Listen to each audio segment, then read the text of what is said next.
বিসমিল্লাহির রহমানির রহিম। সুপ্রিয় দর্শক, আসসালামু আলাইকুম। আশা করি সবাই ভালো আছেন। আজকের ভিডিওর চিত্রের মধ্যে আমি দেখানোর চেষ্টা করব বেসরকারি শিক্ষা প্রতিষ্ঠানের বদলি সফটওয়্যারের মধ্যে ড্যাশবোর্ড থেকে ঠিক 2 নাম্বার মডিউল শিক্ষা প্রতিষ্ঠানের তথ্য সম্পর্কে কিছু কথা বলার চেষ্টা করব।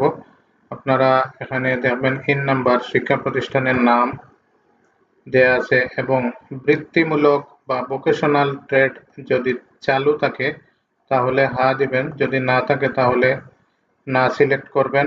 এখানে দেখুন সরকার প্রদত্ত কম্পিউটার ল্যাব যদি চালু থাকে তাহলে হ্যাঁ দিবেন, যদি আপনার না থাকে তাহলে না দিবেন।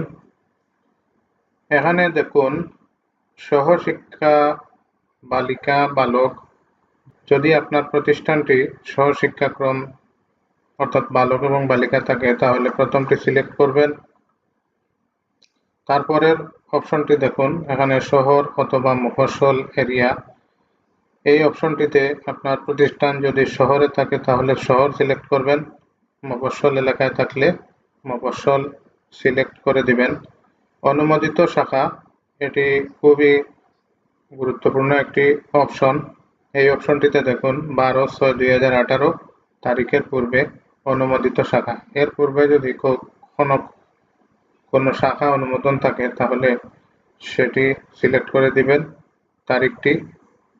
এবং শিফটের ক্ষেত্রে আপনার প্রতিষ্ঠান যদি ডাবল শিফট থাকে তাহলে সিলেক্ট করবেন, সিঙ্গেল শিফট থাকলে সিঙ্গেল শিফট সিলেক্ট করে দিবেন।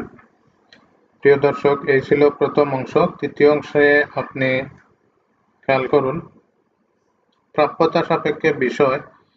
আপনার প্রতিষ্ঠানে হিন্দু ধর্ম, বৌদ্ধ ধর্ম, খ্রিস্টান ধর্ম, কৃষি শিক্ষা বা গার্হস্থ্য বিজ্ঞান যেটা, এবং বিজ্ঞান, মানবিক, ব্যবসা গ্রুপের ক্ষেত্রে প্রাপ্যতা সাপেক্ষে বিভাগের ক্ষেত্রে আপনি সিলেক্ট করে দিবেন এই অপশনগুলো, যার যে অপশনগুলো প্রতিষ্ঠানে রয়েছে বা পাঠদান চলতেছে।